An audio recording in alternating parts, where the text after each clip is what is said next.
instead. This time, though, the policy backfired. You can make a case for national insurance. Yes, you can.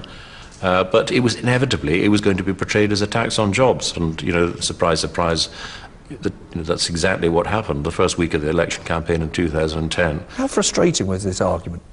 Well, it's always frustrating, but, you know, I'm not the first Chancellor to clash or to find it frustrating with my next-door neighbour. In fact, as far as I can see, most Chancellors, sooner or later, it's one of these things, it's a doomed relationship when you move in together. Even more frustrating must have been the sight of his Tory successor, George Osborne, doing exactly what Darling had wanted to do, raising VAT to 20%. The years of debt and spending make this unavoidable. Unavoidable, he says, but before the election, it had been unmentionable. The Conservatives hadn't gone to the electorate to say that they were thinking of putting up VAT. There again, Labour ministers had not told voters that they were thinking of doing precisely the same thing. It all goes to show that politicians find it very, very difficult to be up front with the public about putting up tax.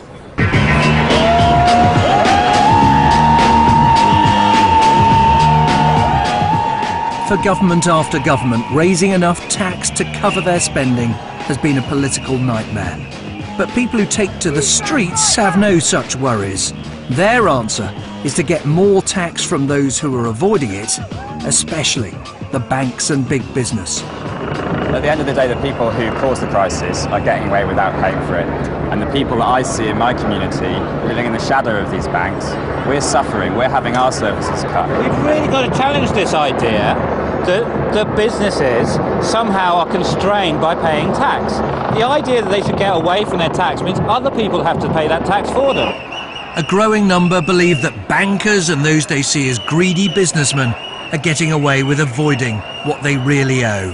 And the taxman is seen as being a mere amateur compared with the professional tax avoiders of the corporate world.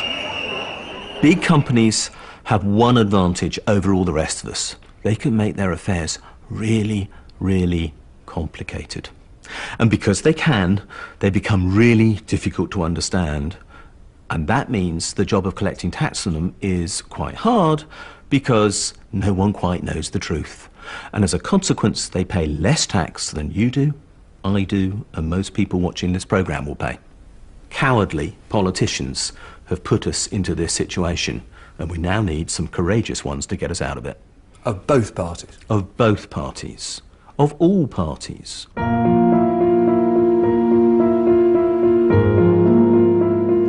For many centuries, the authorities have come up with more and more ingenious ways to get their hands on our money, and taxpayers have found ways to avoid paying it. Now, if you don't give the revenue what you owe them, that's illegal, that's tax evasion. But if you do your best to give them as little as possible, that's perfectly legal. That's called tax avoidance. These days, tax-avoiding wheezes are often hidden deep in company accounts. But our past efforts are everywhere to be seen. This building in Westminster was built just a few years after the imposition of the hated windows tax. In the early 1700s, the idea of taxing our incomes was unthinkable. The way it worked was simple. If you had a building and it had windows, you owed the government 2 shillings a year. If it had more than 10 windows, it was 4 shillings, more than 20, 8 shillings, which is why buildings were often built with the windows bricked up. The only way to avoid what we call these days daylight robbery.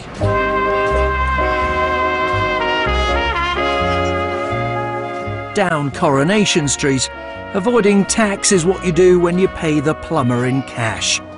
But the programme vividly shows how politicians themselves can make avoidance easier by making the tax system too complex. I think a classic example is the mess that Gordon Brown got into when he was Chancellor a few years ago, when he introduced a very well-meaning new tax relief designed to encourage filmmakers to come to the United Kingdom and make all their films over here. And we suddenly had allegedly Coronation Street and all sorts of comedy programmes made by independent producers being classified as films and enjoying the value of this tax relief.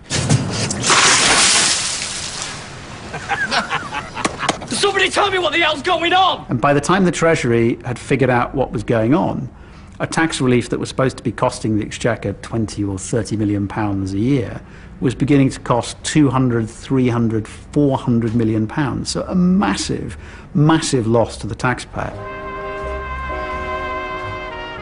So tax avoidance created by a well-meaning Chancellor. This was tax avoidance on an industrial scale, created precisely by the government, not thinking through the consequences of the measures it was taking and not putting in place the protection necessary to make sure this tax allowance didn't grow out of control.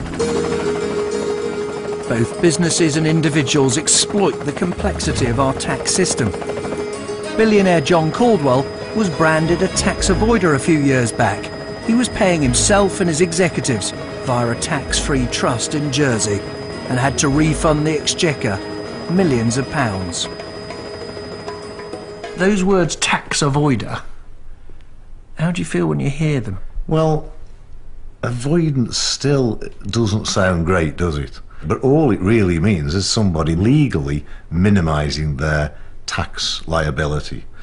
And you tell me what grown up in the UK as paying tax wouldn't like to minimise the tax through whatever means they can. John Caldwell has now paid a fortune in taxes, but he says avoidance is simple for people like him.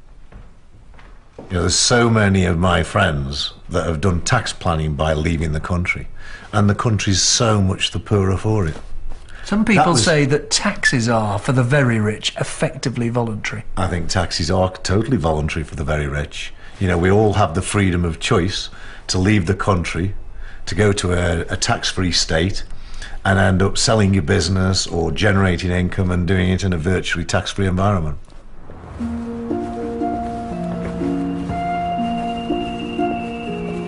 If you're rich and you want to avoid paying tax, you can move yourself or your business abroad.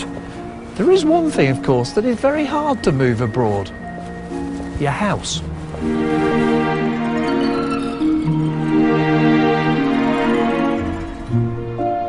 Which is why there's now growing pressure for a so-called mansions tax on expensive property.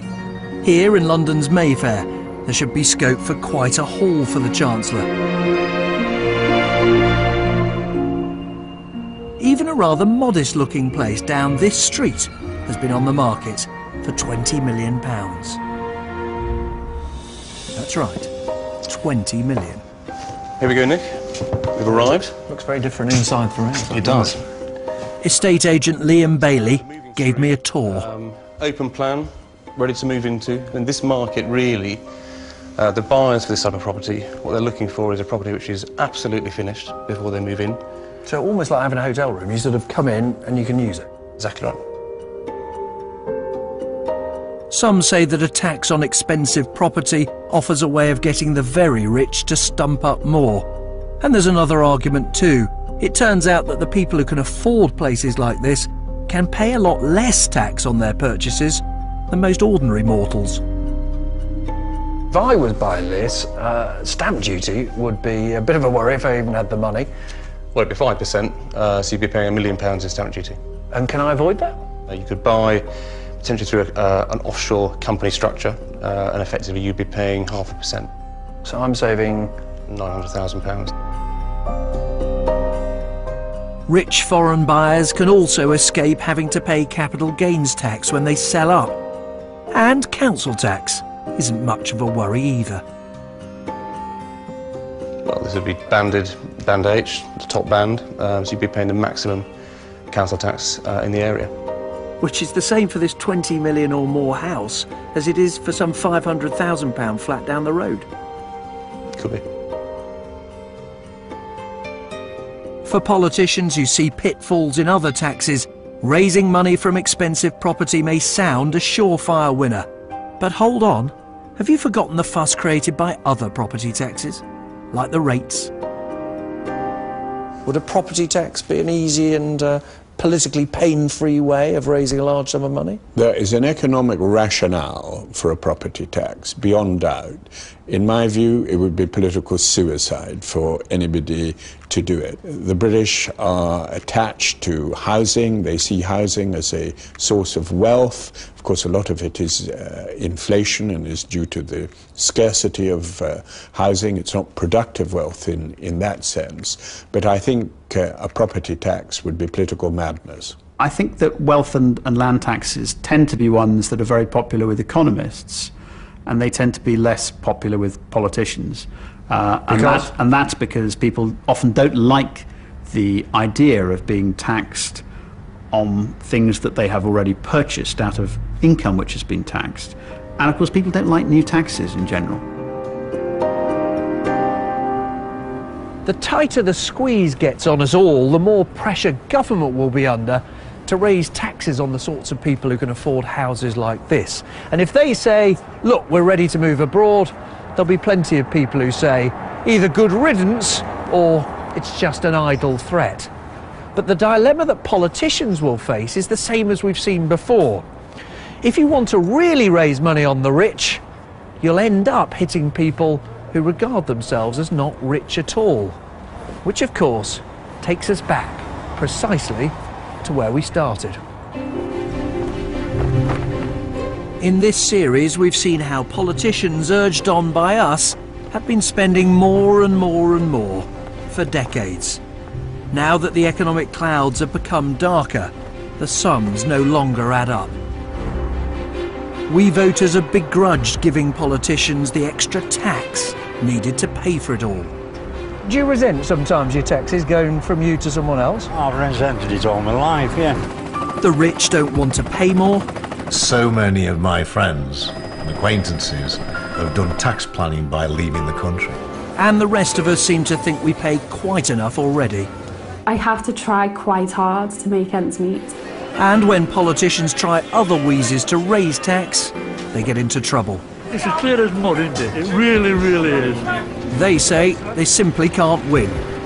If someone can think of a popular tax, then they should phone up and let us know, because it isn't obvious there is one. But curiously, the current economic crisis may force us to confront head-on our troubles with tax. Governments keep on changing and tweaking the existing system, creating things that are more and more complex and irrational. Perhaps, once, twice, 3 times in every century, there is a fundamental opportunity to do something more radical, to clear away all the debris that's built up from decades of incremental government policy. But if we don't make some of these big changes now, the opportunity to do so again may not come for another 20, 30 years. For years, any politician living on this street who's dared to admit they might need to tax us a bit more and spend a little bit less has found themselves punished. No wonder then that whether they're Labour or Conservative, they've tended to pretend that they can spend more and more and yet tax less and less. If there's one advantage of the current economic crisis, perhaps it's this, that we can have a more grown-up debate about your money and how they spend it.